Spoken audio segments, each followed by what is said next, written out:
Mes chers compatriotes des Outre-mer, c'est un moment particulier que celui de l'élection présidentielle. Ce moment où vous vous demandez, je le sais, vous me l'avez dit, mais qu'est-ce que va faire cette République pour moi? Alors que chaque jour, nos populations font tant pour la République. Je suis venue à votre rencontre en Guadeloupe et en Martinique afin de discuter avec vous, mais également avec vos élus, de toutes ces difficultés structurelles, parfois conjoncturelles, auxquelles vous êtes confrontés dans votre quotidien.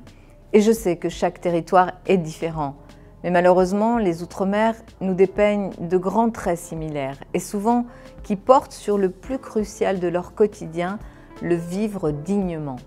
J'ai entendu et ressenti votre déception face à l'aggravation de la cherté de la vie, face au départ massif de la jeunesse, face à l'insuffisance des services publics les plus essentiels comme l'école ou l'hôpital. J'ai observé et je partage avec vous cette déception face à notre République qui n'a pas su, parfois n'a pas voulu, n'a pas osé, pas suffisamment, lutter contre cette pauvreté écrasante qui vous touche majoritairement. Notre République a cru, à tort, que ceux qui disaient aimer leur pays allaient, là où ils vivaient, participer à l'émancipation, la transition énergétique, agricole, économique, sociale de leurs compatriotes et de leur territoire. Nous avons finalement l'inverse. Des ultralibéraux qui ont décidé de garder tout. Nous devons tout stopper, chez vous comme ailleurs, l'engrenage de ce que vous avez appelé la profitation. Et je m'engage à être à la hauteur de notre promesse républicaine, donc régulièrement celle de l'égalité réelle, celle de l'égal accès aux droits, celle de l'égal accès à la dignité. Nous avons une loi portée par Victorin Lurel et Erika Baretz. Je m'engage, contrairement à ce qu'a fait Emmanuel Macron, à l'appliquer. Et pour y arriver, je mettrai en place de véritables plans de rattrapage pour financer les infrastructures, l'eau, l'assainissement, les transports, pour financer la rénovation des établissements scolaires, leur mise aux normes, notamment face aux risques climatiques, et aussi leur modernisation. Ce sont des lieux qui doivent redevenir résolument des lieux de conquête éducative et de progrès social. Des plans de rattrapage pour faire concorder vos équipements à la réalité du vieillissement de la population, qui n'est pas une fatalité. Nous nous y attaquerons aussi par la mise en place d'une agence de retour au pays qui facilitera le retour de celles et ceux, notamment les jeunes, qui le souhaitent. Et j'ai aussi prévu des mesures spécifiques pour aider les foyers monoparentaux, souvent majoritaires dans les Outre-mer, pour soutenir les jeunes et leurs rêves d'avenir, avec une loi d'urgence pour l'avenir des jeunes, ordonnant la gratuité des transports du quotidien pour les moins de 26 ans, supprimant les droits d'inscription dans toutes les universités et pour toutes les formations initiales qui sont encore payantes, et fixant à 1 € le repas dans les CROUS.